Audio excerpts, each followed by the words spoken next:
Welcome to our channel. Today we how to subscribe with IFTTT for simple income automations, quick tutorial step by step clearly. Open your web browser and go to IFTTT.com. Sign in to your IFTTT account or create a new one if you don't have an account yet. Once logged in, navigate to the dashboard. Click on the Explore button located at the top of the page. In the search bar, type in keywords related to income automation. Browse through the suggested applets that appear based on your search. Select an applet that matches your needs.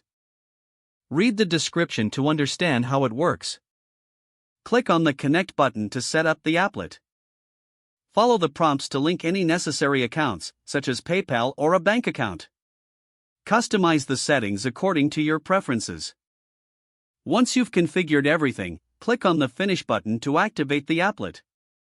To manage your subscriptions, go to the My Applets section. If you want to modify any settings, click on the specific applet. To deactivate an applet, toggle the switch to the off position. To delete an applet, click on the settings icon and select Delete. Explore additional applets regularly to optimize your income automation process. If the page does not load, refresh the browser or try again in a private or incognito window.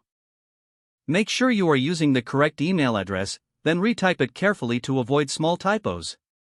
If your password is not accepted, use the reset option and create a new strong password you can remember. Check your spam folder for verification or security emails, then complete any requested confirmation steps. Enable two-factor authentication if available to improve account security and reduce unauthorized access risk. After signing in, review your profile details so your contact information and settings are accurate and current.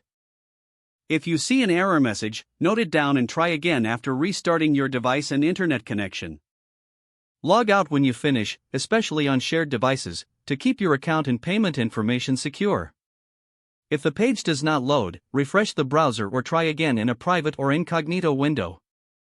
Make sure you are using the correct email address, then retype it carefully to avoid small typos. If your password is not accepted, use the reset option and create a new strong password you can remember. Check your spam folder for verification or security emails, then complete any requested confirmation steps. Don't forget to like this video and subscribe to our channel for more step-by-step tech guides.